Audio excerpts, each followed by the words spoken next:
Quand j'étais petite, à un moment donné, j'ai été coupée de ma mère pendant plusieurs années, genre d'une année à l'autre. Des fois, j'étais choquée de comment ma mère, elle avait pu évoluer en une année. Elle, c'était pire pour elle parce qu'en une année, entre une petite gamine de 5 ans, elle me voyait à 6-7 ans, ça l'a choquée quoi. Hein. Ici, la langue française, on mélange beaucoup avec des mots en tahitien. Il se passe la même chose à Rapa Nui. On parle en espagnol avec beaucoup de mots en Rapa Nui. Déjà, quand tu descends de l'avion à l'aéroport, t'entends gueuler Oye Taina Rahata en tahitien. Là-bas, t'entends gueuler Oye Taina, même pour aquí. Pour dire manger, comme au Tuamotu, aux Marquises, hein. On dit kai kai pour manger, hein. Là-bas c'est pareil. Mais il y a des choses qui sont vraiment spécifiques. Il y a aussi le poisson cru, sauf que c'est pas avec le lait de coco. On appelle ça le ceviche. C'est sans lait de coco avec juste du citron et de la coriandre. On dit cilantro en espagnol. À Rapa Nui, on adore ça, le cilantro. Il y a des moaïs partout, il y a des sites archéologiques partout. En fait, sans t'en rendre compte, à peine tu marches à un endroit, t'es en train de marcher sur un site archéologique qui est protégé. C'est pour ça que le reste de l'île, il n'y a pas de construction. Les week-ends, en général, soit on va aller à la plage de Anakena, l'une des plus belles plages de l'île. C'est là que le premier roi Rapa Nui est arrivé, le roi Rotumatua. Une magnifique plage de sable blanc rose. Hein. Et une fois, avec une cousine, on a décidé de monter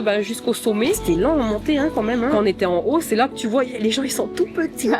T'es là, yeah. Tu vois les gars, ils sont avec leur petit hami là. Tu les regardes, ils disent, punaise, faut pas qu'ils tombent, sinon ils se rappent tout le tcho, quoi. Ils montent sur leur tronc et après, ça y est, ça descend. Et t'espères qu'il va pas se péter la figure. Tu dis, non, c'est bon, allez, vas-y, va aller jusqu'au bout, il va pas tomber. L'île, en fait, tu comprends pas mal de choses, une identité forte derrière. Et c'est là que tu dis, waouh, c'est magnifique. Je trouve que quand tu perds ton identité, t'es complètement perdu. C'est vraiment du sprint. Ils courent à fond avec je sais pas combien de kilos de fruits. Tu vois les régimes de bananes et tu te dis, yeah, what? Ils prennent leur petite embarcation de Totora. Après, ils rament à fond, ils laissent les fruits. Hein. Et c'est le premier qui termine le premier tour qui gagne, en fait. Je sortais, j'ai jamais senti de l'insécurité, hein. En tout cas à l'époque. Aujourd'hui, je sais pas. Quand j'entends des fois certaines personnes de ma famille qui me disent, il se passe un peu la même chose qu'ici à Tahiti. De plus en plus de drogue aussi. Il y a beaucoup la c'est la seule culture polynésienne de la tradition orale. On est passé à une tradition écrite. C'est les seuls Polynésiens de tout le triangle polynésien qui a commencé à écrire sur des tablettes en bois qu'on appelle les rongorongo. On a réussi à décrypter pas mal des écritures. Hein. Le moai le plus grand, il fait à peu près 20 mètres, entre 30 et 40 tonnes. Hein. On l'a jamais sorti. Il est toujours couché dans la carrière du volcan le Ranouraraku, qui était la carrière des moai. Nulle part ailleurs dans le triangle polynésien ce genre de culte incroyable. Aujourd'hui, on se pose encore la question comment des Rapa Nui de l'ancien temps ont pu construire des géants monstrueux comme ça, d'avoir réussi à les sortir d'un volcan, les avoir dispatchés dans toute l'île. L'île, c'est grand quand même. Hein. Il y avait aussi quelque chose qui m'avait choqué que je savais pas. Il y a une porte des étoiles là-bas par exemple. Je me souviens ce même jour quand on était au Poike, on s'est dit on va essayer de chercher la grotte des vierges. Je sais pas si c'était vraiment une vraie grotte de là où on enfermait ces vierges, mais il y avait des choses gravées dans les parois, des peintures. Je me souviens que ma petite sœur commençait à aller tout au fond, c'était de plus en plus obscur et j'entends ma mère qui nous crie en espagnol, sortez de là! Elle me disait qu'elle a senti quelque chose, mine de rien. L'île de Pâques c'est très chargé en mana, mais c'est très chargé aussi en... Il y a beaucoup de varua. Tupapau, on dit varua aussi en tahitien. On est sorti, on se regardait avec ma petite soeur. Ah maman, si elle nous crie dessus, ça fait peur. On est sorti. Plus peur que le varua. Ouais, c'est ça.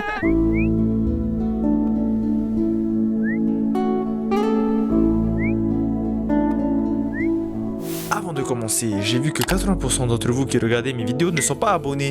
Donc si vous aimez ce que je fais et que vous voulez soutenir la chaîne, abonnez-vous maintenant, ça m'aide énormément. Bon voilà, du coup je suis avec une invitée spéciale aujourd'hui. Karana, moi c'est Veyana. Je suis née, j'ai grandi ici à Tahiti. Je suis d'origine du Chili et de Rapa Nui. Mes parents sont arrivés ici en 89. Moi je suis née dans la foulée, l'année qui a suivi, ici à Tahiti, à Papeete. Depuis que j'étais toute petite, on a toujours voyagé pour voir la famille et à Rapa Nui et au Chili, bien sûr. Quand tu dis tu viens de Rapa Nui, ça veut dire quoi pour toi? C'est une nationalité, une identité? Pour moi, déjà, le fait de dire Rapa Nui, c'est une île à part, c'est un pays à part, parce que le nom qu'on a donné, le nom français, c'est l'île de Pâques.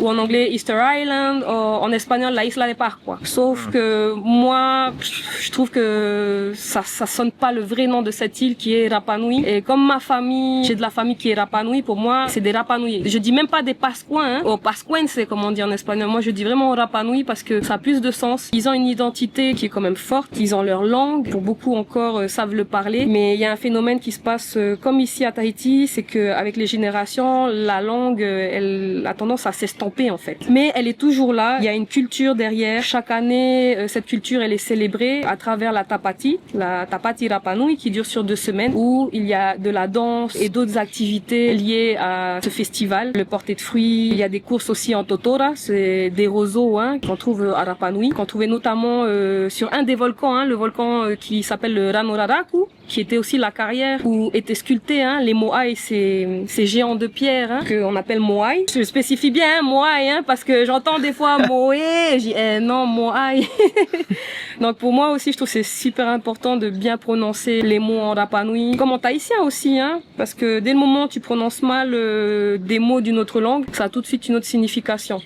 Donc oui, Rapa Nui a une identité forte, a une population spécifique avec ses us et coutumes, une culture forte, derrière une archéologie via les moai. C'est une île à part. Et en quoi Rapa Nui ressemble à Tahiti? Alors il y a des ressemblances comme des spécificités propres à Rapa Nui et à Tahiti. Les ressemblances, c'est qu'on reste quand même dans le triangle polynésien. Rien que la langue, tu vois que les langues elles sont cousines, elles viennent vraiment des mêmes racines, sachant que elles sont aussi uniques. Quand moi je voyage à Rapa Nui et surtout quand je vais dans ma famille Rapa Nui, je sens que la Polynésie est là. Ce sont des Polynésiens, même s'il y a des mélanges avec des Chiliens. Pour certains, il y a même des mélanges avec des Tahitiens, des Maareva ou des Marquisiens. Mais ça reste la Polynésie. C'est des cousins. C'est agrémenté de culture chilienne. Donc ça donne quelque chose de très riche et de très particulier. Par exemple, moi, quand je vais à Rapa Nui, je me sens pas dépaysée. Et ça fait combien de temps là t'as pas vu ta famille? La dernière fois j'ai voyagé, c'était en 2019. J'ai profité pour faire un saut aussi au Chili parce que j'ai de la famille là-bas. Et après, il y a eu le Covid en 2020. La compagnie aérienne de l'époque a complètement supprimé les vols. Il y avait déjà eu des rumeurs, mais moi je pensais que c'était que des rumeurs, que ça allait jamais arriver. Comme quoi ils voulaient tôt ou tard supprimer cette connexion. Financièrement c'est pas rentable. J'ai entendu dire que c'est cher de venir se poser à l'aéroport de Tahiti Fa'a. Et maintenant il y a que des vols charter mais ponctuels. Peut-être grand max c'est 2 vols, mais sur une année c'est rien. C'est des privés qui le font. Il y avait un charter pour la Tapati cette année, c'était en février. C'était ma mère et ma sœur à Rapa Nui qui me dit hey, il y a un vol charter, on va essayer de prendre un billet d'avion. Et en fait en même pas 2-3 jours le vol Rapa Nui Tahiti c'était full. Donc ma famille pouvait pas venir. Il restait encore de la place de Tahiti à Rapa Nui, sauf que moi j'ai pas pu. J'ai eu un accident, même si j'avais vraiment envie de quitter Tahiti après d'avoir des soucis avec la CPS ou je sais pas quoi, parce que normalement on doit rester à la maison. J'ai même versé des larmes. Mais bon, à chaque fois tu prends ton mal en patience et tu te dis non, allez, on prie le Seigneur ou l'univers, le nom qu'on lui donne pour qu'un jour il rétablisse un vol quoi, parce que quand j'entends ma famille qui me dit beaucoup de Rapa Nui, ça leur manque la connexion. Non seulement pour venir voyager à Tahiti, voir les cousins tahitiens, pas que tahitiens, marquisiens, il y a quand même pas mal d'échanges culturels entre Rapa Nui, tahitiens, Maareva, marquisiens, enfin voilà, et toute la Polynésie, ça leur manque terriblement. Il y a des familles qui sont complètement séparées aussi. Les gens, ils ont pas forcément les moyens de se payer un Los Angeles, après un Santiago de Chile et un Rapa Nui, on monte à du 400 000 voire 600 000 francs de billets d'avion quand on est 3 par exemple, si on a une petite famille de 3. Il y a aussi la connexion, tu passes par la Nouvelle-Zélande, mais ça aussi c'est hyper cher et t'as pareil pour 20 heures de vol. Quand je dis 20 heures de vol, j'inclus aussi les escales. T'es obligé de prendre une nuit d'hôtel ou des fois 2 nuits d'hôtel pour attendre ta prochaine connexion. Alors qu'avant, Tahiti Rapa Nui c'était juste 5 heures de vol. Tu quittais à 23h minuit, s'il n'y avait pas de retard, parce que souvent c'était en retard le départ, et t'arrivais pour le café à Rapa Nui. Et après t'avais ta journée, t'allais à la mer, à la plage de Pea, ou sinon t'allais visiter les moaïs, t'étais avec la famille quoi. Tu profitais dès la première journée d'arrivée avec ta famille. Mais bon, non, on n'a plus ça quoi. Est-ce qu'il y a des personnes dans ta famille que t'as pas revues, qui ont peut-être vieilli, changé, ont eu des enfants sans que tu puisses être là? Oui. Oh oui, ça, ils vont pas m'attendre, Tout le monde doit aussi avancer dans sa vie. Par exemple, ma nièce, la fille unique de ma grande sœur, qui a eu sa petite fille, elle est juste 2 jours avant mon fils. Et j'avoue, ça m'a fait quelque chose de pas pouvoir la connaître jusqu'à aujourd'hui. Elle est née en 2023, on est en 2026. Je la vois grandir que sur les vidéos, les photos que ma grande sœur, ma famille m'envoie, ou ma nièce, Ça fait quelque chose, Ma mère aussi, voilà, qui arrive à un certain âge. Bon, j'ai eu la chance quand même de la voir en 2023 lors d'un charter. La vie a ses effets. On n'a plus 20 ans, C'est sûr, ça me fait quelque chose de pas pouvoir partager plus avec ma mère, ma grande sœur. J'ai aussi une petite sœur, un petit frère. J'ai su il y a pas longtemps ma petite sœur, elle est enceinte. Et ça aussi, ça me fait quelque chose de me dire, je peux même pas être là pour la serrer dans mes bras, la féliciter. Et dans l'autre sens. Ouais, oui. Non.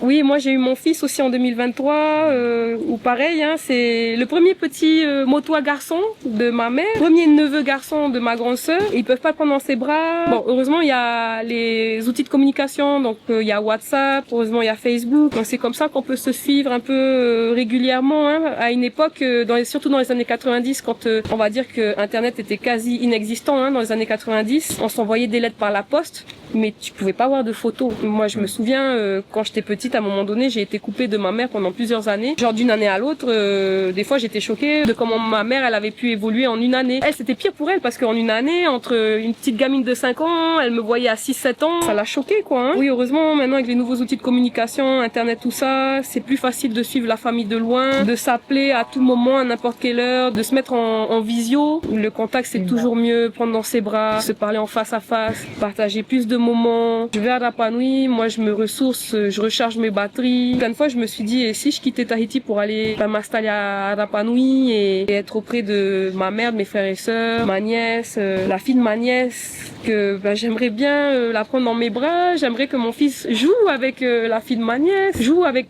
ses oncles et tantes. J'ai aussi ma famille du côté de mon père. J'ai ma grand-mère encore qui est vivante, donc c'est l'arrière-grand-mère de mon fils. Ça m'a touchée, c'était ma tati alors qui me racontait que ma grand-mère, elle arrête pas de répéter qu'elle veut voir mon fils, donc son arrière-petit-fils, avant de partir. Là, elle a 80 ans passés et moi j'ai peur de ça. Je me dis, faut que j'aille à l'île de Pâques avant qu'elle parte parce que sinon je suis tellement proche d'elle en fait que même moi je me dis si j'y vais pas, si j'arrive pas à y aller, je vais pas me pardonner et présenter mon fils à ma grand-mère quoi.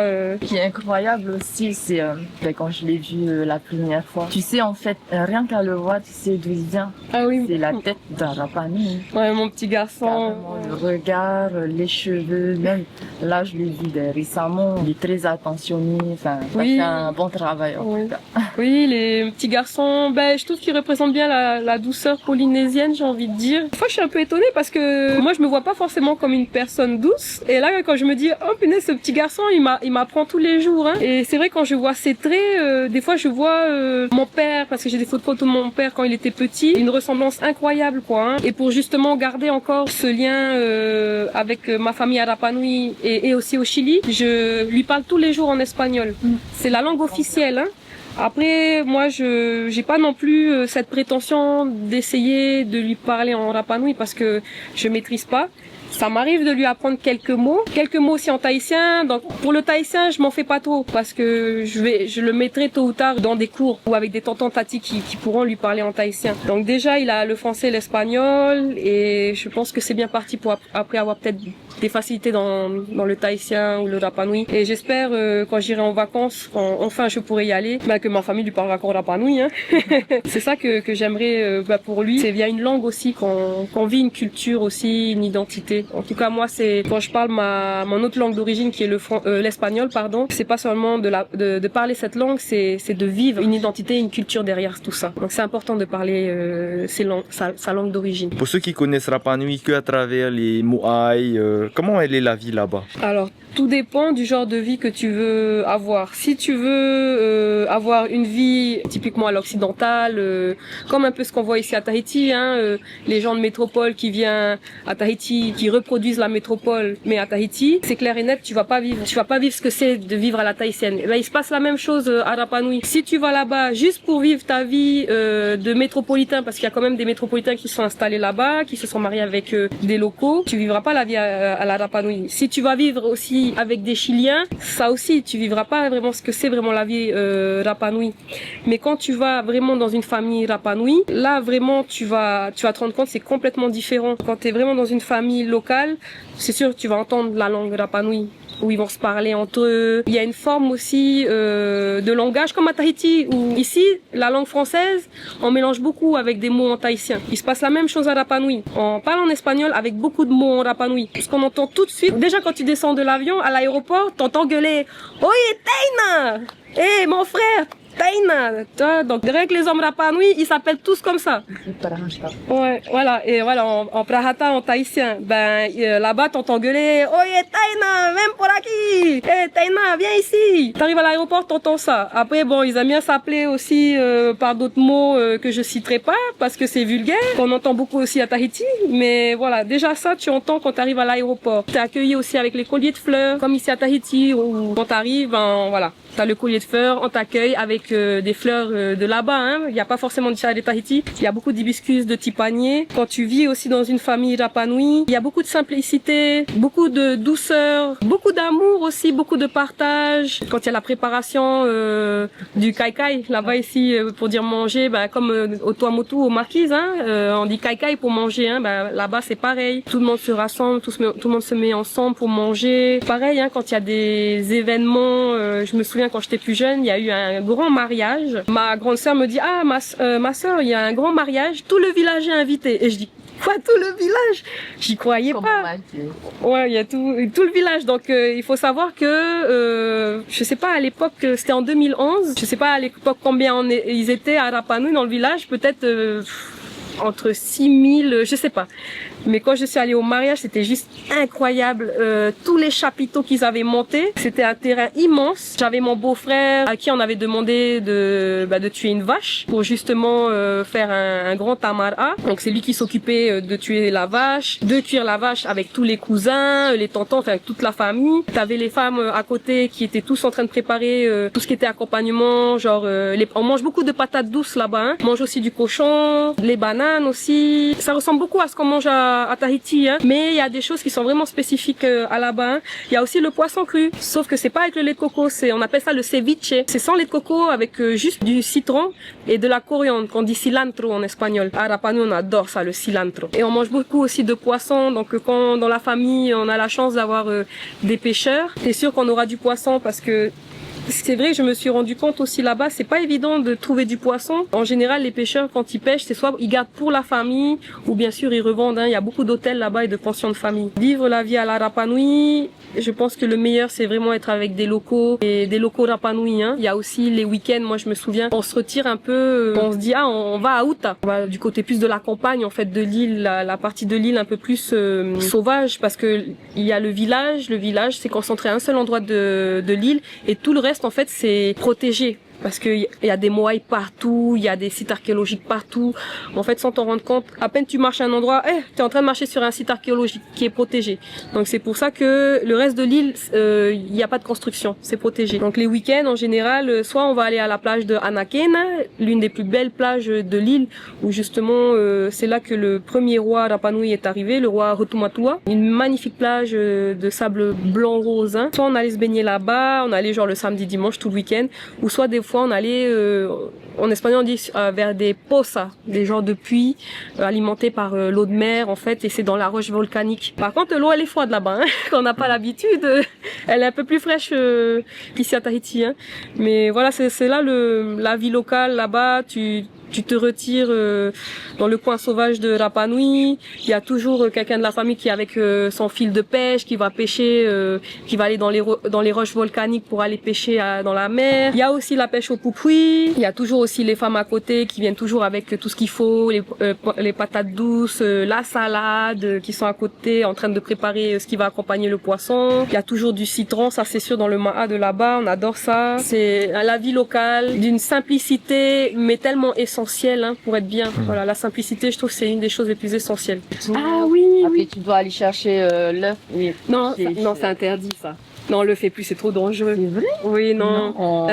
Si tu voyais la taille de la falaise de Ranokau, parce que c'est... Moi, j'imagine bien. C'est comme dans le film. C'est immense. Si tu te rates la descente, t'es mort. Hein. Dans le film, oui. D'ailleurs, je me demande comment, à cette époque-là, c'est fou, ils arrivaient à faire ça. Ils voulaient vraiment être l'homme-oiseau, parce que c'est vrai, quand ils étaient l'homme-oiseau, c'était un peu le roi, le dieu, quoi. Hein, et il était vénéré pendant 1 année, jusqu'à la prochaine cérémonie de l'homme-oiseau. Ils l'ont jamais refait dans les temps modernes. trop dangereux. Déjà, il y avait pendant la Tapati Rapa Nui, tu as la descente. C'est une grande colline en fait. On faisait la descente sur des troncs de bananiers. Ouais, voilà. Ils ont interdit ça pendant quelques années parce que il y a eu des accidents graves, mais vraiment graves où on a dû évassaner, il me semble, un des participants au Chili. Parce que moi, j'ai dansé pour la Tapati Rapa Nui de 2017 et j'ai demandé comment ça se fait. Il n'y a pas cette année là cette compétition des descentes en torrent de bananiers et ben on m'a expliqué dans ma famille qu'il y a eu des accidents graves, mais vraiment graves. Par contre, je sais pas s'il avait réussi à survivre, j'en sais rien. Du coup, ils ont suspendu ça sur plusieurs années. Et il y a une année, ils ont refait. Ça s'est bien passé, mais voilà, c'est super dangereux quoi. Hein. Moi, je me souviens quand j'étais gamine, j'étais toute petite, moi j'étais hallucinée. Et une fois avec une cousine, on a décidé de monter jusqu'au sommet. C'était lent à monter hein, quand même. Hein. Combien d'heures? Je sais pas, au bout d'une heure, mais c'est juste intense quoi. Ouais, voilà, ça monte vite quoi. Et quand on était en haut, c'est là que tu vois les gens ils sont tout petits. Et t'es là, yeah. Et c'est là tu vois les gars, ils sont avec leur petit leur petit hami là. Tu les regardes, ils disent punaise, faut pas qu'ils tombent sinon ils se rappent tout le tcho quoi. Mais incroyable, et tu les vois, ils sont mentalement, ils sont dedans. Tu vois, ils sont tous là en train de s'encourager, mais tu sens une énergie, hein, tu sens une forme de mana aussi, hein, où ils sont tous ensemble, tous à s'encourager. Et après, ils montent sur leur tronc, et après ça y est, ça descend, et c'est là tu regardes et t'espères hein, qu'il va pas se péter la figure. Tu dis non, c'est bon, allez, vas-y, va aller jusqu'au bout, il va pas tomber. Et quand il arrive jusqu'au bout, yes, et tu le vois sauter carrément heureux. T'as carrément aussi des gens dans la foule qui courent vers lui pour aller le féliciter et tout. Non, c'est fort hein, comme événement. Hein. T'es fier de ça et t'as peur qu'il tombe et il se blesse grave. Hein, le participant, hein, le gars qui descend. Hein. Mais bon. Voilà, ça fait partie d'une des activités, traditions de la Tapati Rapa Nui qui dure au moins 2 semaines. Après, il y a d'autres aussi activités. Il y avait aussi la course de portée de fruits. Ça se fait de moins en moins apparemment. Ça se faisait dans le volcan, dans le cratère hein, du Rano Raraku. Maintenant, apparemment, on m'a dit il y a plus du tout d'eau dans le cratère parce que avant qu'ils fassent cette compétition, ils construisent en fait des embarcations en totora, des tout petits vaas, des petites embarcations en totora. Ils traversent tout le milieu du cratère sur l'eau. Après, ils récupèrent des fruits comme ce qu'on a au Tuaro du Heiva, hein. Il y a le porté de fruits. Il court tout le cratère, en tout cas la moitié du cratère, et le cratère il est énorme. Hein. Ouais. Ah ouais, et il s'entraîne des semaines voire des mois avant, et quand t'es sur place, tu vois tout ce qui court et c'est du sprint. Hein. C'est pas genre petit marathon, on fait de la marche, c'est vraiment du sprint avec voilà la tenue traditionnelle le hami. Il court à fond avec je sais pas combien de kilos de fruits. Tu vois les régimes de bananes et tu te dis et ils font tout ça et après ils prennent leur petite embarcation de totora. Après ils rament à fond, ils laissent les fruits hein, à Tatei et après ils récupèrent leur embarcation. Après ils rament à fond et c'est le premier qui termine le premier tour qui gagne en fait. T'as plusieurs catégories hein, t'as des plus jeunes, plus âgés. C'est intense hein, c'est beau aussi, c'est quelque chose à voir. Tu vas vers le volcan de Raraku pour assister à cet événement. Quand tu marches vers le cratère, t'as plein de moai autour. C'est assez fort hein, en énergie hein. Et après quand tu rentres dans le cratère, c'est là que tu te rends compte waouh, c'est le volcan il est immense. Et après la compétition elle commence. Il y a une petite cérémonie, il y a toujours une forme de petite prière aussi hein, parce qu'on souhaite que personne se blesse hein, bien sûr. On demande aussi, fait appel aussi à l'énergie, au mana hein. On parle beaucoup de mana aussi à Rapa Nui hein. Il y a tout ça qui se fait et après la compète elle démarre et c'est là que voilà on est tous là en train de regarder donc c'est intense. Après il y a plein d'autres encore d'autres activités pendant la Tapati mais moi je trouve que c'est l'une des plus intenses qu'il y a hein, franchement et incroyable aussi. Et le moiseau alors hein? Non, le moiseau ça se fait plus. Ça se fait plus. Ouais, ça c'était l'ancienne époque alors. C'est ça qui est bien en fait hein, parce que à l'époque il y a eu dans l'évolution il y a eu des traditions qui ont été perpétuées mais voilà on se rend compte que pour éviter d'autres accidents cette tradition elle n'existe plus et ça pour les générations futures c'est important de le savoir Oui. mais rien que de connaître son histoire tu vois. Oui. Non c'est incroyable hein, toute la culture, toute l'histoire de Rapa Nui. J'aurais voulu que ma mère soit là parce que elle est tellement passionnée par l'histoire de toute l'île. C'est un livre ouvert. Ma mère c'est un livre ouvert sur toute l'histoire de Rapa Nui. Elle peut parler des heures, des journées, des semaines entières de toute l'histoire, de tel type de site archéologique. Ah, tu vois, là, ce caillou, ça veut dire ça. Ça servait à ça. Et toi, t'es là, t'as marché sur un caillou, tu dis, ah punaise, j'étais en train de marcher sur quelque chose d'important, je me suis même pas rendu compte. Des personnes comme ça, tu vis vraiment l'île, en fait, tu comprends pas mal de choses, tu comprends mieux aussi sa population, tu comprends qu'il y a une identité forte derrière, et c'est là que tu dis, waouh, c'est magnifique. Et t'espères juste que les gens gardent ça, hein. C'est important, hein, c'est important, parce que je trouve que quand tu perds ton identité, t'es perdu tout court, hein, t'es complètement perdu. Voilà. C'est quoi une journée normale à Rapa Nui? C'est sûr, t'es avec la famille. En général, on aime bien aller se balader sur la côte. Partout où tu te balades, comme c'est un petit village, tout le monde se connaît. Forcément, t'as vu mien, mien, mien. Et après, ah, il y a mien là. On va aller, on va voir qu'est-ce qu'ils font. Après, on s'incruste. On discute un peu. Après, on se dit, bon, allez, nous, on va bouger et tout. On va à la plage aussi. Surtout quand c'est l'été, hein. Dès que c'est l'été, parce qu'il y a l'hiver, hein. Il fait très froid, hein, quand c'est l'hiver. Enfin, pour nous de Tahiti, il fait froid. Il peut faire 15 degrés, voire 10 degrés le plus bas. La journée, ça va, on peut avoir du 20, voire 23 degrés, mais il fait frais, hein, quand t'as l'habitude de la chaleur à Tahiti. L'été, tout est tourné vers la mer, on va se baigner à la mer, il y a du surf. Donc moi, je suis surfeuse, moi j'allais beaucoup surfer. Et quand j'allais en été, c'était là aussi que se produisait la tapati. Donc tu as beaucoup de touristes. C'est comme si l'île, elle se réveillait. En été, ça bouge, ça se réveille, c'est la fête. Donc tout est tourné vers les activités liées à la mer, snorkeling, surf. Il y a même de la plongée sous-marine qu'on peut faire, ou de la plongée, voilà, snorkeling tout court. Après, quand c'est le soir, il y a forcément quelque chose qui va se passer pour la tapati, des danses. Donc tu te rapproches de la scène. Autour, il y a des bars, il y a des restaurants. Donc si t'as des copains, des fois tu rencontres les copains comme ça, là, Bernard, viens avec nous et tout. Ok, j'y vais et tout. C'était pas prévu, mais voilà, allez go, hein, au feeling. Tu manges. Après, on finit dans les bars aussi. La petite con. Ouais, voilà, on fait la fête. Le Rapa Nui, il est très fêtard, ça c'est clair. Tu te sens pas dépaysé, hein, quand tu connais la fête ici à Tahiti. La fête à Rapa Nui, c'est pas si différent, hein. Tu t'amuses bien. Il y a un humour aussi là-bas que moi j'adore, hein. Il y a aussi un mélange beaucoup avec la culture chilienne, hein. Donc c'est beaucoup tourné vers la mer, la fête, bien manger, se retrouver avec les amis, les copains ou la famille que tu as vu là comme ça au passage. T'étais en voiture, c'était pas prévu que tu t'arrêtes, tu discutes avec la personne, mince, on t'appelle, t'as oublié que tu devais me livrer ça. Ah mince, moi je te laisse, j'y vais. J'ai une question. Par rapport, tu disais qu'il y avait les bars. Est-ce que là-bas, par rapport à ici, ici à Tahiti, on n'est plus dans la sécurité, en fait. On est dans l'insécurité. Tu vas, moi en tout cas personnellement, j'ai plutôt envie de traîner en ville. Avant, je pourrais aller toute seule, par exemple, karaoké, pas de problème. Maintenant, je suis obligée d'aller avec les amis, hein, bien accompagnée. Mais cette année, par exemple, je suis sortie 2 fois uniquement. Et voilà, par rapport à ce qui se passe en ce moment, bagarre. Et respect et tout entre jeunes, hein, qui savent pas boire. Et à Rapa Nui, comment ça se passe? C'est sécurisé? Comment ça se passe là-bas?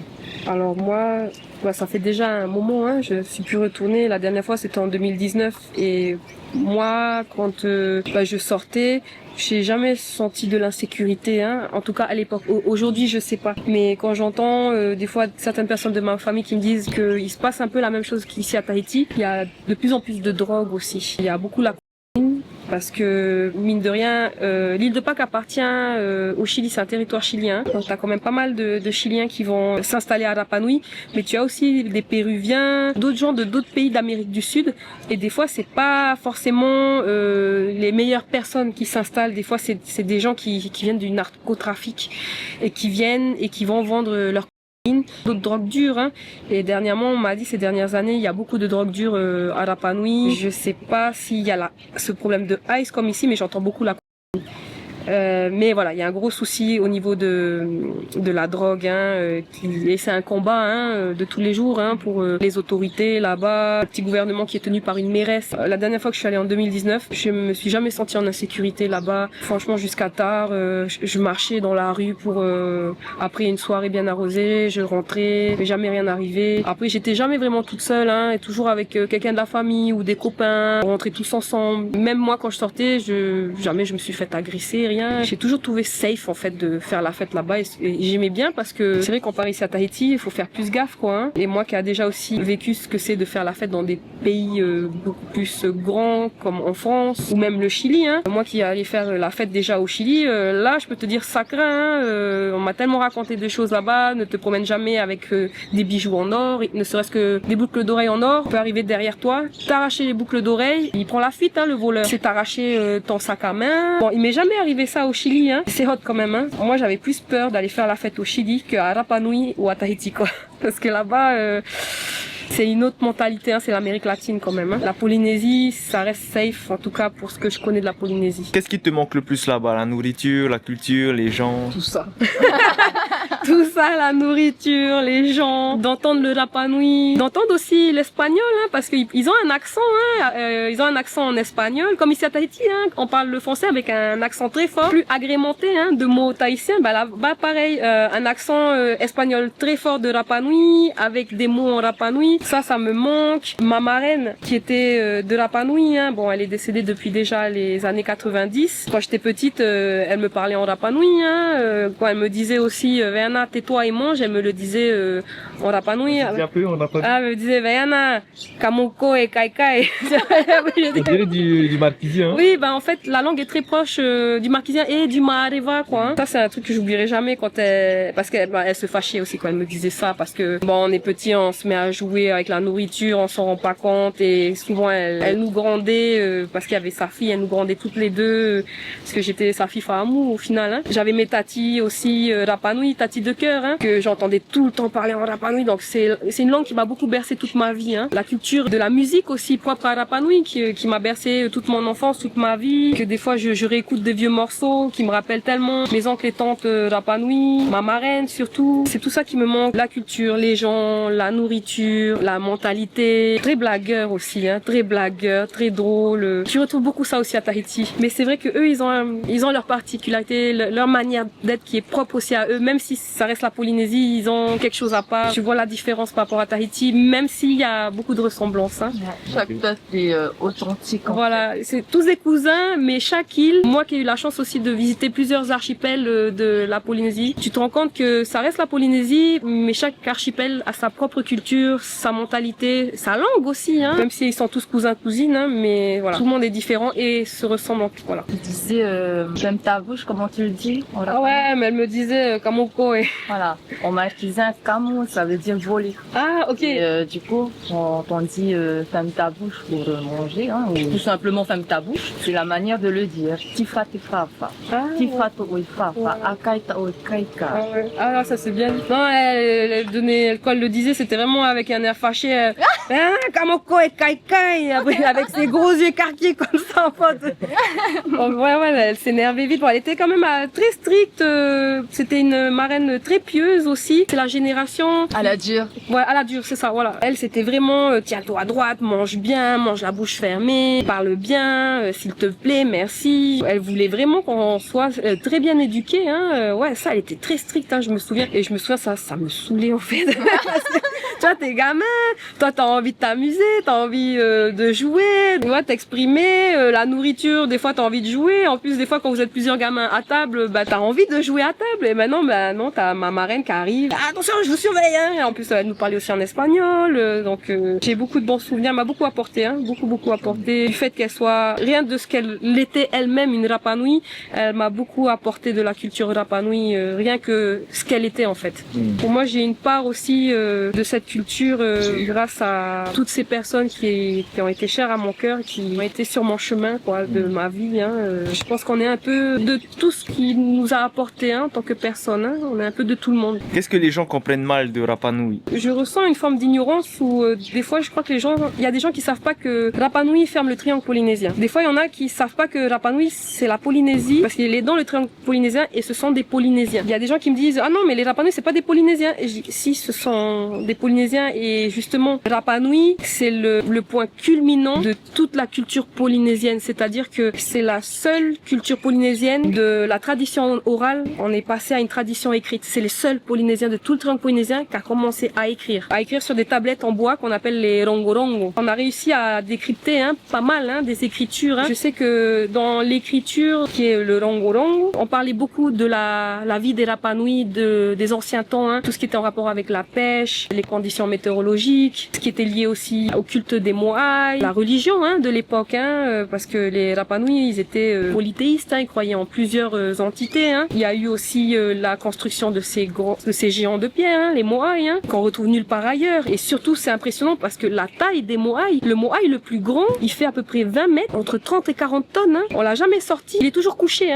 dans la carrière du volcan le Ranoraku, qui était la carrière des Moai. Nulle part ailleurs dans le triangle polynésien, ce genre de culte incroyable. Aujourd'hui, on se pose encore la question, comment des Rapa Nui de l'ancien temps ont pu construire des géants monstrueux comme ça, d'avoir réussi à les sortir d'un volcan, de les avoir dispatchés dans toute l'île. L'île, c'est grand quand même. Et c'est là que tu te dis, Rapa Nui, c'est les mots de ma mère qui dit que c'est le point culminant de toutes les cultures polynésiennes sur une seule île. Si tu rassembles toutes les cultures polynésiennes, qui s'est fait à Rapa Nui, c'est nulle part ailleurs dans le triangle polynésien. Il y avait aussi quelque chose qui m'avait choqué que je savais pas. Il y a une porte des étoiles là-bas par exemple.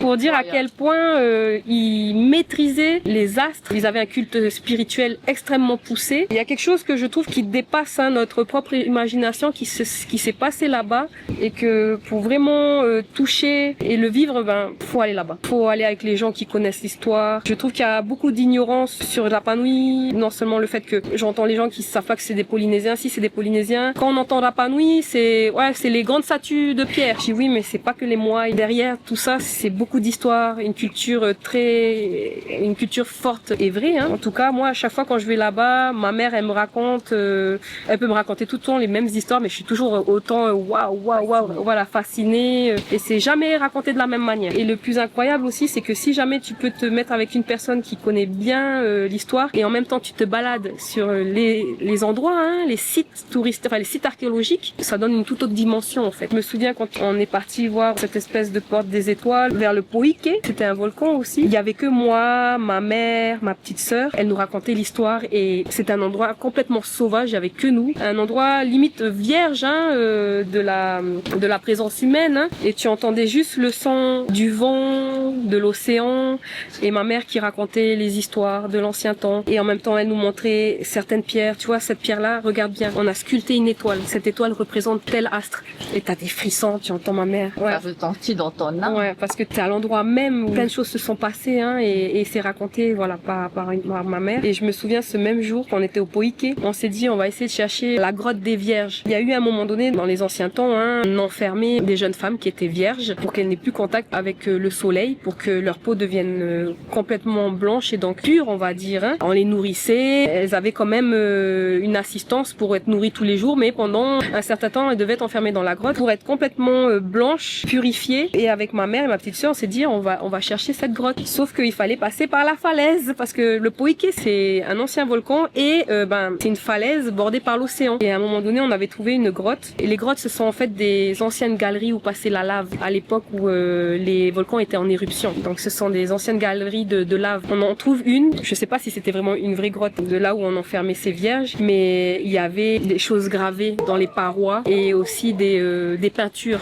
Et tu voyais que c'était des vieilles peintures et tout. Je me souviens que ma petite sœur commençait à aller tout au fond, c'était de plus en plus obscur et j'entends ma mère qui nous crie en espagnol, sortez de là, salen de ahí, hijas. Tu vois, elle me dit sortez là mes filles, parce qu'elle me disait qu'elle a senti quelque chose qui avait pas forcément de bonnes intentions, parce que mine de rien, l'île de Pâques c'est très chargé en mana, mais c'est très chargé aussi on utilise beaucoup le mot, il y a beaucoup de varua, donc tupap on dit varua aussi en tahitien, mais à Rapa Nui on a plus tendance à utiliser le mot varua, et elle me disait qu'elle a senti des varua, pas avec forcément de bonnes intentions. C'est très fort de ressentir ça à Rapa Nui. Ouais, des entités, des fois qui passent juste pour t'embêter un petit coup de rôti on va dire, et après ils partent le lendemain, tu vois. Tu ressens des choses comme ça si t'es assez sensible. Et ouais, je me souviens, elle nous a dit sortez de là, on est sortis, on se regardait avec ma petite soeur, maman, si elle nous crie dessus, ça fait peur.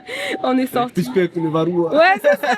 parce que Mais c'est bien parce que ça se rapproche aussi dans toute la Polynésie française, parce que Marquise, il n'y a pas que à Raromat-Ey, Tuamotu aussi, au Gambier, à Rapaïti.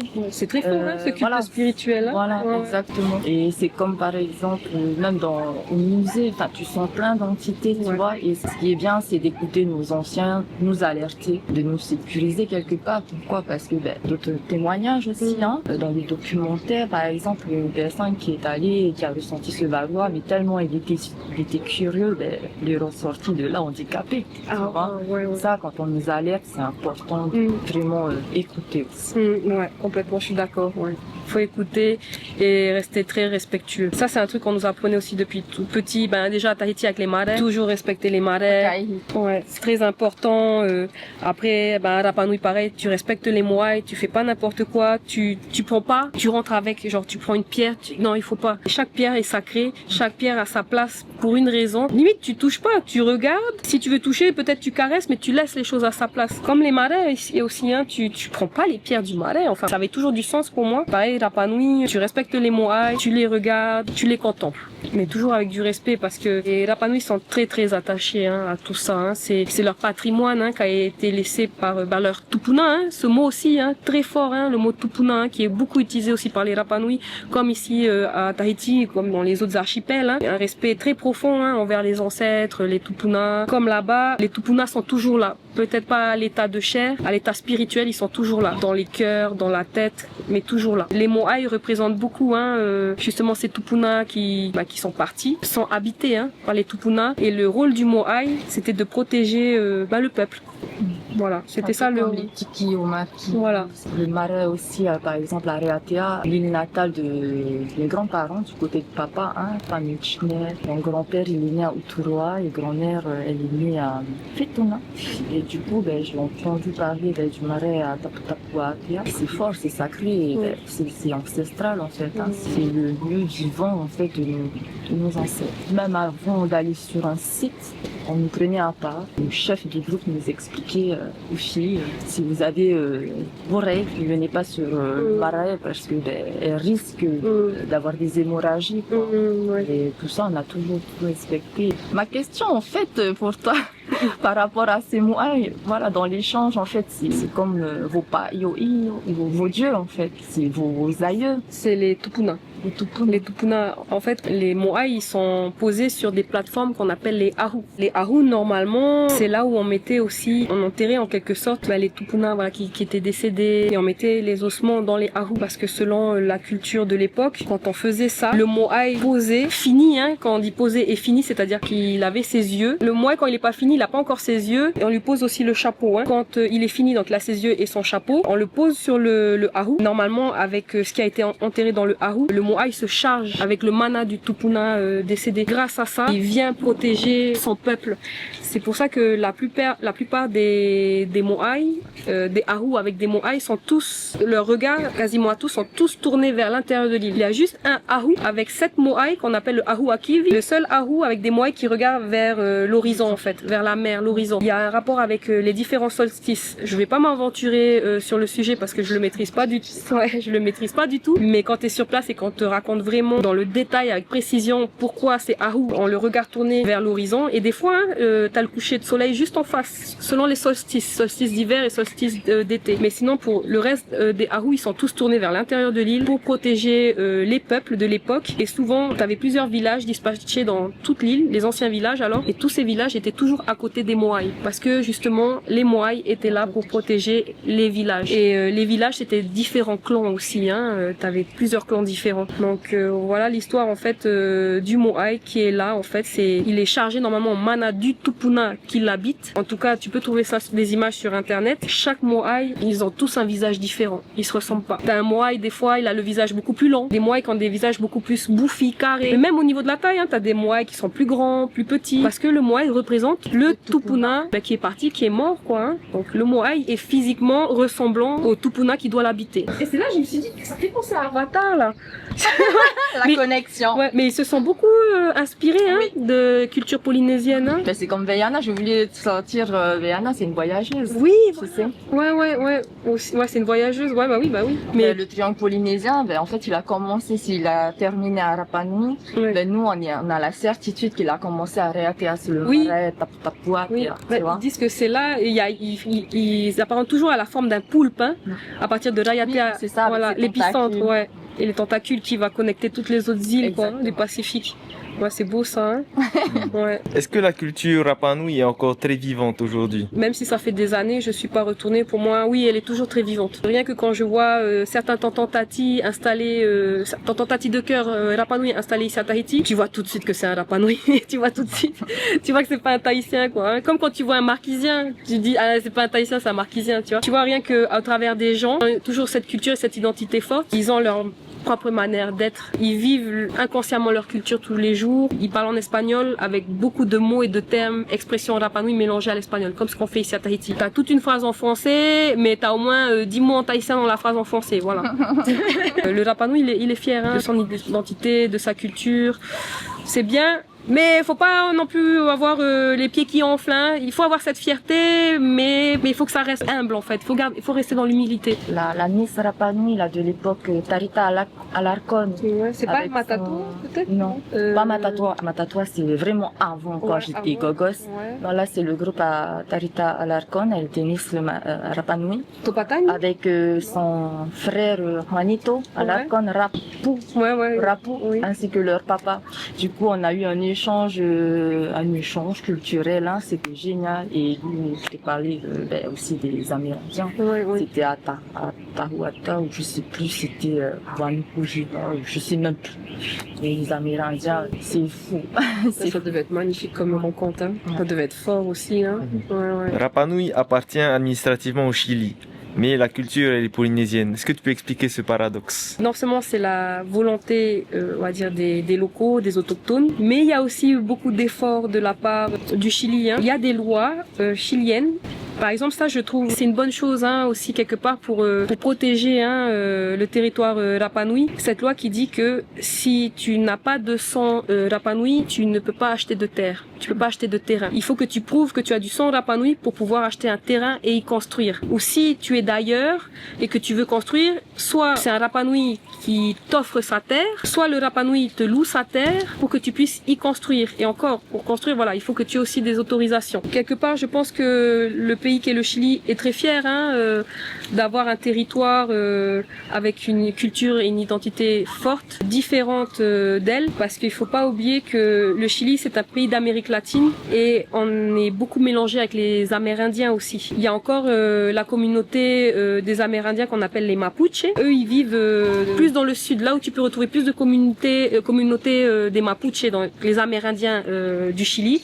C'est dans le sud du Chili. Là-bas ils ont aussi la culture des anciens temps.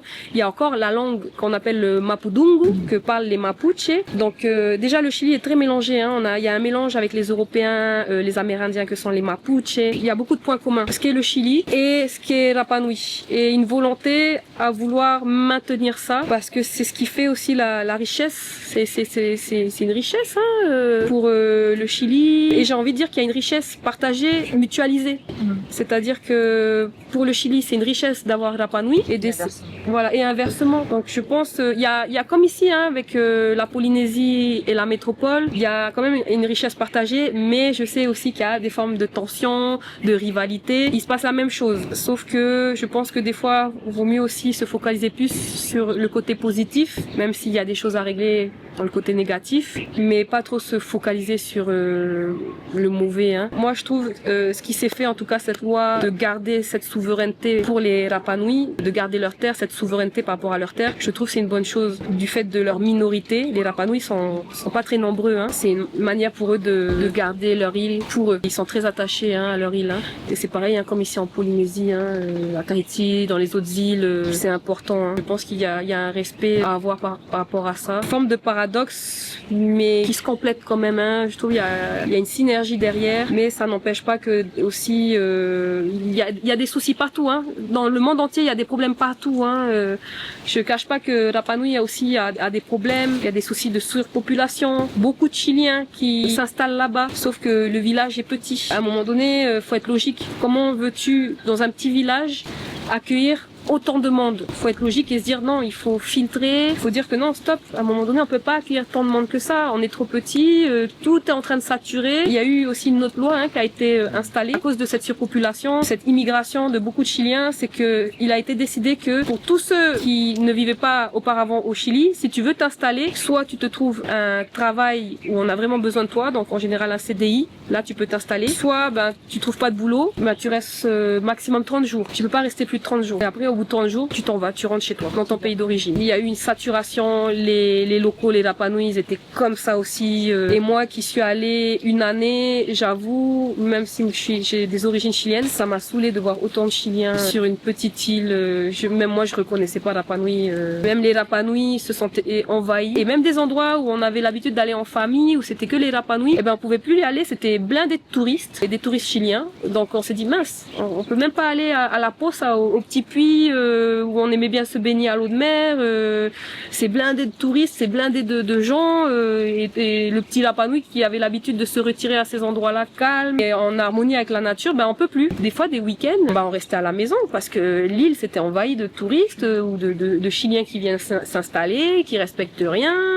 Et même moi, qui suis pas résidente de là-bas, mais qui allais tout le temps là-bas pour les vacances, j'ai vu ça d'un très mauvais œil. Hein. J'ai vraiment pas aimé. Mais même moi, je me suis pas sentie bien. Hein. J'ai senti ça aussi par rapport à ma famille. C'est surtout en été, quand c'est la haute saison, beaucoup de touristes. C'est bien le tourisme, mais ça fait beaucoup tourner les têtes. C'est très invasif, si c'est pas bien cadré, contrôlé, et si en plus pour la majorité des touristes aussi, ils comprennent pas qu'il faut respecter aussi.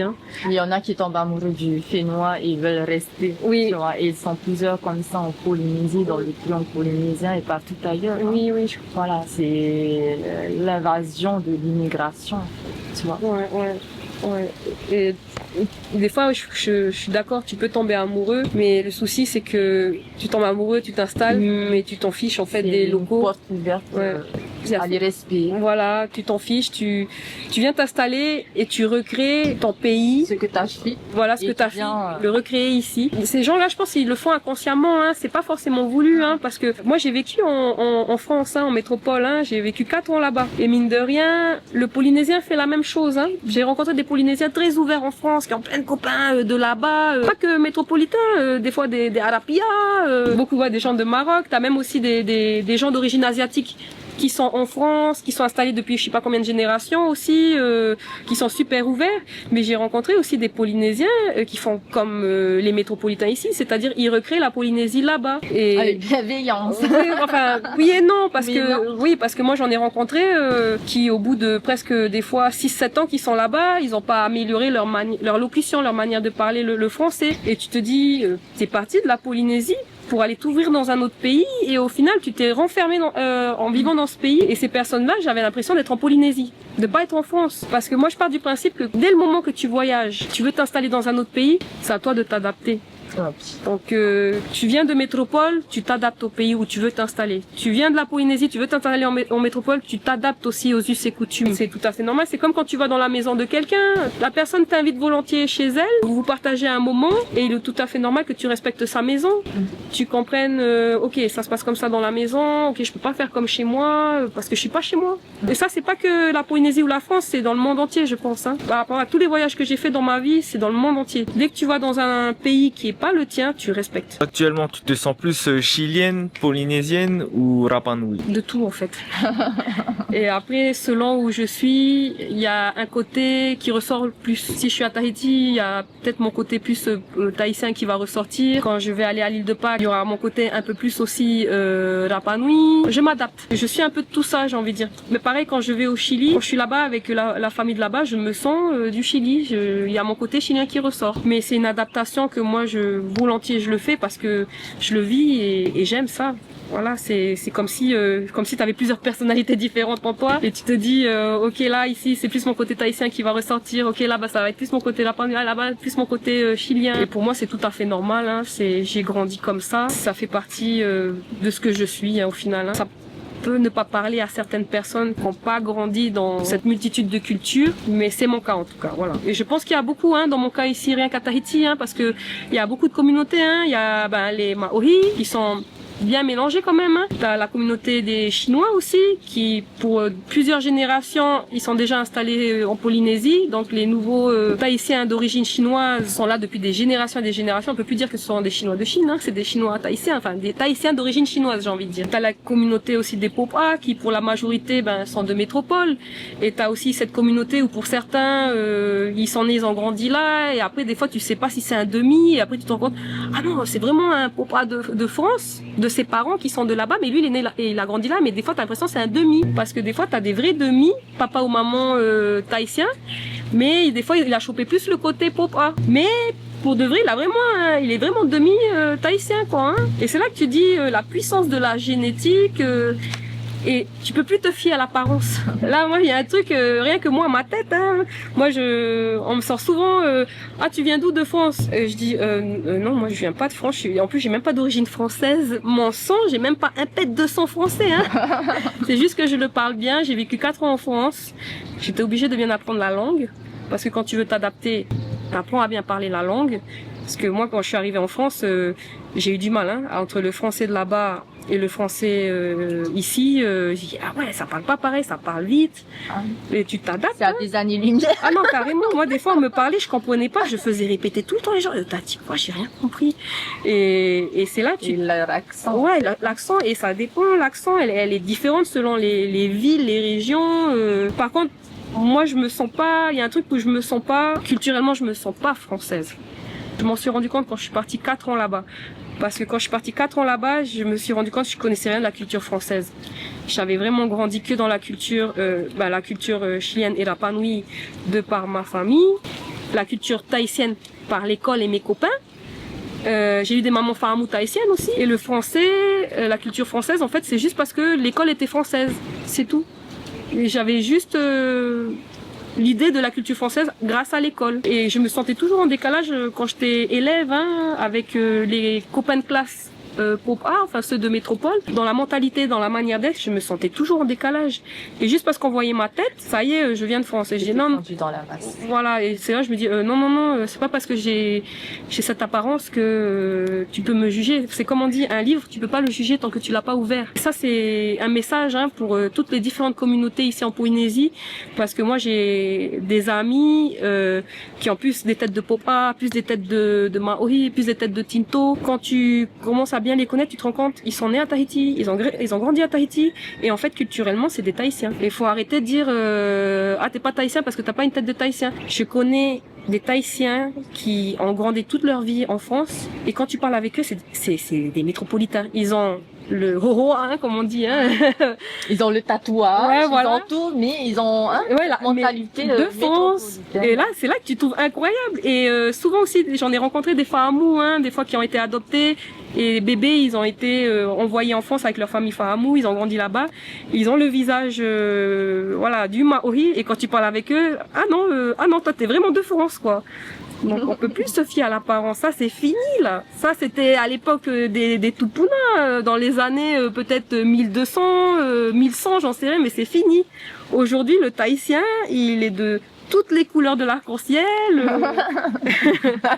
Faut sortir de ça, quoi. J'ai envie de dire, moi j'en connais des copines blonde aux yeux bleus, et tu parles avec elle, c'est une Kaina. Voilà, et tu la vois passer dans la rue. Et c'est qui cette Franny? Et sinon, et où est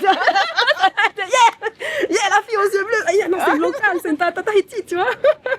Donc tu peux plus te fier aux apparences, faut arrêter ça. Moi je me souviens une fois, ça m'est arrivé aussi, vraiment tête de Popa et tout, et quand elle a parlé, et tu dis, ah ouais, t'es local toi.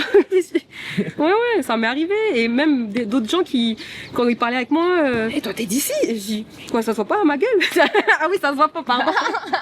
Si j'avais été brune, parce que ça aussi, hein, la génétique, tu contrôles pas. Toute ma famille, elle est brune. Et moi, je suis sortie blanche.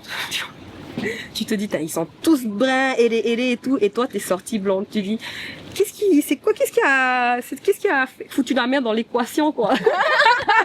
Pourquoi j'ai pas sorti comme mon père? Mon père, il passe pour un Tahitien, pour te dire. Tellement il peut être vraiment brun, la peau vraiment bien ailée, tu vois, à chaque fois, il me dit, ouais, tout le monde me parle en tahitien. Il me disait, je dis, ah, ok, bah, punaise, pourquoi je ressemble pas à mon père, physiquement? C'est vrai, en plus, ça se rejoint. Par exemple, moi, j'ai 2 petites sœurs. Elles sont blondes, mais à chaque fois qu'on poste une photo, t'es sûr que ce sont tes sœurs? T'es sûr que c'est les parents? Faut arrêter, là. Même mes frères, il y en a certains, ils sont blonds, mais voilà, quoi. Vous êtes sûrs, vous faites partie de... Non, ouais, non, faut arrêter. Mais ce sont des frères, non, je te jure. Vas-y, va lui parler. Il se passe la même chose aussi à Rapa Nui. J'ai mon beau-frère. Bon, mon beau-frère, lui, il a vraiment la tête d'un vrai Rapa Nui, hein, bien le Tata Rapa Nui, hein, le Tangata Rapa Nui. Et il a son frère. Alors lui, il est sorti clair de peau, yeux verts, cheveux clairs, et ils ont le même papa, la même maman. Mais tu les vois, impossible de croire qu'ils sont frères, et des vrais frères, hein, même pas demi. Hein. J'aime bien mon beau-frère qui est vraiment le roi polynétien. Hein. Il arrête pas de dire touriste.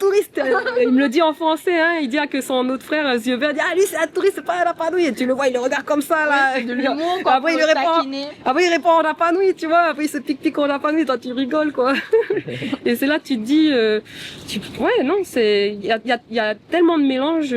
Ouais, mais j'ai connu une de tes sœurs. Hein. Ah bon? Bah oui, on a déjà trip et tout. Bah, je t'avais appelé, t'es pas venue. Censuré. Mais tu vois, pour quelqu'un qui... Ah oui, on avait fait du skate. Mais ça se voit que c'est ta sœur, vous avez... on avait fait du skate, oui, aussi. Celle-là. Mais ça se voit trop que c'est ta sœur, vous avez le même visage, enfin vous ressemblez énormément, quoi. Hein. C'est juste, elle est sortie plus claire et tout. Mais pour moi... Non, elle est plus canon. Vous l'êtes. Moi, j'ai pas vu qu'il était plus canon que l'autre. J'ai dit, ah ouais, les deux. Mais c'est vrai, il y a une photo où, par exemple, mon neveu, le fils de ma sœur, quand il voit la photo, il fait mais c'est ma maman, rends ma photo, je vais ramener à ma maman. Je dis, mais non, c'est pas ta maman, mais si. Voilà quoi. Merci, moi. Ouais. Ouais, donc faut arrêter de faire, comme on dit, de croire parce que t'es un peu plus clair de peau, t'as les yeux comme ci, comme ça. Ah, tu viens forcément de France. Non, apprends à connaître la personne. Si demain tu gagnais un billet gratuit pour aller à Rapa Nui, c'est qui la première personne que tu vas voir et qu'est-ce que tu lui dis? Ouais, la première c'est ma mère. Ouais, je pense que c'est ma mère, mes frères et sœurs ensuite, ma grand-mère pour vite aller la voir, la serrer dans mes bras, parce que c'est toujours elle que je crains qui tôt ou tard elle va nous quitter en fait. Et voilà, elle est déjà 80 ans passés, elle a plus la forme, même si je trouve qu'elle est en forme pour son âge, hein, mais c'est vrai que c'est ma mère, ma grand-mère, ouais. Ma grande sœur aussi, mon petit frère, ma petite sœur, mais c'est ma mère et ma grand-mère, voilà, je crois que ce serait les personnes que j'irai voir tout de suite. Qu'est-ce que tu aimerais que les gens retiennent de Rapa Nui? Alors, il faut retenir que Rapa Nui, c'est les cousins et les cousines, les frères et sœurs, c'est l'île qui ferme le triangle polynésien. Il y a beaucoup d'attachement de la part des Rapa Nui pour Tahiti. Les Rapa Nui adorent Tahiti, ils aiment voyager, ils sont toujours contents de retrouver la connexion avec Tahiti et pour d'autres avec les autres archipels, les Marquises, jusqu'à Hawaï et la Nouvelle-Zélande. Rapa Nui c'est aussi une identité culturelle forte, une langue propre à eux, une mentalité, un état d'esprit. C'est une île à aller visiter, franchement, une île à visiter qui a gardé quand même encore son authenticité. Aller visiter les Moai, qui sont quand même les Tupuna, hein. Les Tupuna de l'époque des anciens Polynésiens qui sont encore là, tu ressens encore spirituellement leur mana, leur énergie. Et si vous voulez vivre une expérience spirituelle forte, Rapa Nui c'est une bonne destination et pour les gens, la culture, on mange bien aussi là-bas, les sites archéologiques, l'île en elle-même elle est magnifique. Préserver, bien sûr, respecter les Moai, respecter la culture, respecter les gens et les anciens cultes qui sont encore présents. Hein. Et ne ramenez pas chez vous, laissez tout ce qu'il y a là-bas sur place, contemplez, regardez, touchez avec les yeux et prenez des photos pour avoir les meilleurs souvenirs, mais respectez voilà, respecter Rapa Nui et les gens. Eux, ils sont toujours contents d'avoir des Tahitiens. Moi, à chaque fois quand j'allais à Rapa Nui, et des fois j'étais avec des amis tahitiens, t'as le Rapa Nui qui est tout de suite ouvert. Comme le Tahitien, viens avec moi, viens, je veux t'inviter chez moi, je veux t'inviter, viens boire un verre avec moi, je veux t'inviter aussi à manger. C'est là que tu vois, il y a beaucoup d'ouverture sur le partage. Donc ça, faut pas hésiter à y aller. Le Rapa Nui, il sera très content de pouvoir accueillir le Tahitien et de partager tous les moments possibles avec le Tahitien. Qu'est-ce que tu aimerais dire aux Chiliens? J'ai envie de dire... no, ah oui, dans la langue. Ok, les quería decir a los compadres de Chile que por favor, cuando viajen a la isla de Pascua, a Rapa Nui, que respeten la comunidad, que respeten a los Rapa Nui, que respeten también los Moai, porque de lo que escucho mucho hay mucha falta de respeto hacia los Moai, la cultura, hasta el idioma, hasta lo que es un Rapa Nui. Si quieren viajar a la isla, anda con una onda de respeto, no con una onda de me siento superior. No, viaja a la isla para descubrir, respetar y compartir con la gente. Es muy importante. Y tomar lo mejor. Y tú como chileno, llevar lo mejor de ti allá. Y compartir sobre todo. Y el respeto. Gracias. Maururu. J'aime bien, t'as carrément changé d'identité juste avec la langue. Si il fallait dire quelque chose par rapport aux Chiliens ou aux Rapa Nui qui vivent loin de chez eux, je dirigerais plus à ceux qui vivent par exemple en Polynésie. J'en ai connu aussi qui vivent en France. Ben voilà, il faut prendre son mal en patience. Enfin, j'ai plus envie de m'adresser à ceux qui sont en Polynésie, parce que en Polynésie on est vraiment à côté de l'île de Pâques. Faut savoir qu'il y a que 5 heures de vol quand tu prends l'avion. Moi, j'avoue, j'essaye de croire beaucoup en l'univers et je lui fais des prières pour lui demander que tôt ou tard une connexion se rétablisse. Au moins un vol, ne serait-ce qu'un vol par mois, qu'on puisse retrouver cette connexion. Si c'est un vol par semaine, super, là c'est le Graal. Mais voilà, de prendre son mal en patience, et je pense que tôt ou tard ça reviendra. Parce que je me dis, c'est pas possible qu'on soit coupé de Rapa Nui avec toutes ces années de connexion, c'est pas possible.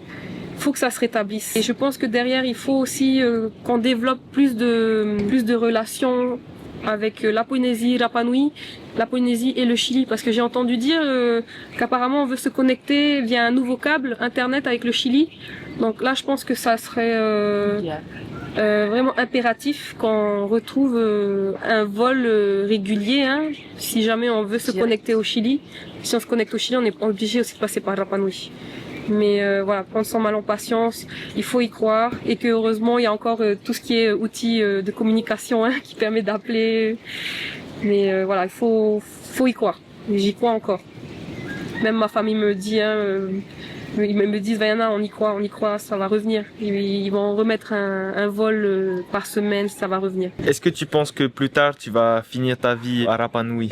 Alors là, franchement, j'en ai aucune idée. Déjà, à la base, je pensais pas que j'allais continuer ma vie à Tahiti. On devait, dans les années 90, quitter complètement Tahiti et aller s'installer à Rapa Nui. On m'avait scolarisé et tout. On avait complètement tout déménagé, et à la fin, par la force des choses, on a décidé de revenir vivre ici. Et c'est là que tu te rends compte, en fait, des fois il y a des choses que tu veux, il y a des choses des fois que tu veux pas, et des fois par la force des choses, tu finis à un endroit où tu aurais jamais pensé que tu allais finir. Par exemple, moi j'aurais jamais cru dans ma vie que j'allais partir vivre 4 ans en France. Mais j'ai quand même cette envie un jour d'aller vivre à Rapa Nui quelques années, et aussi j'ai envie d'aller vivre quelques années aussi au Chili. Je sais pas. L'envie est là, mais il n'y a pas encore ce déclic qui fait que, allez, go, c'est parti, j'y vais, et je vais pour un petit moment. Mais c'est vrai que mine de rien, moi je me vois comme un tout, un arbre qui s'est enraciné ici à Tahiti, comme si j'étais une plante qui a poussé dans un ventre dans le ventre d'une chiline Rapa Nui qu'on a plantée ici, et que on a essayé de l'arracher pour la planter à Rapa Nui. Sauf qu'au final, par la force des choses, on a décidé de me ramener ici et de me replanter là, sauf que la plante c'est devenu un arbre. Même si on m'arrache les racines, il y aura toujours des racines qui vont rester sous la terre. Et je me vois comme ça, comme cet arbre qui est déraciné, pas complètement, il reste encore des racines, et qui revient quand même à Tahiti. Donc quelque part, même si je devais m'installer à Rapa Nui ou au Chili, Je pense que je reviendrai tôt ou tard ici. Hein. Je pense. Après, dans cette continuité, il y a eu un fruit Oui, qui est né. Et oui, puis je sais. même, on voulait organiser son baptême à Ah oui. la Rapa Nui. Oui. Mais par la force des choses, comme tu viens si bien de l'expliquer, ça s'est passé autrement dans l'église avec... Oui. Il y a, j'ai mon fils là qui a fêté ses 3 ans. Et c'est vrai que lui il a du sang de la Polynésie, il a du sang Pomotu, hein. Du coup maintenant que j'ai donné ce petit fruit, là forcément j'ai une connexion encore plus forte avec Tahiti et ses îles, quoi, hein. Et mon fils qui va grandir, et je pense en majorité ici à Tahiti, peut-être sera aussi une des raisons qui fera que je reviendrai vivre là. Après, je sais pas, peut-être lui, il voudra aussi s'installer à Rapa Nui parce qu'il a la double nationalité, hein. J'ai fait en sorte qu'il ait la nationalité chilienne, hein. Donc s'il voulait aller s'installer à Rapa Nui au Chili, il peut, il a de la famille. Et malgré la nouvelle loi où tu peux pas rester plus de 30 jours à Rapa Nui, mon fils qui a du lien familial avec des Rapa Nui, je pense qu'il pourrait s'installer là-bas, hein. Enfin, voilà. Et au Chili, c'est sûr, la nationalité de là-bas, hein. Donc voilà. Voilà, c'est tout pour nous. Il est quelle heure là, juste C'est le timing.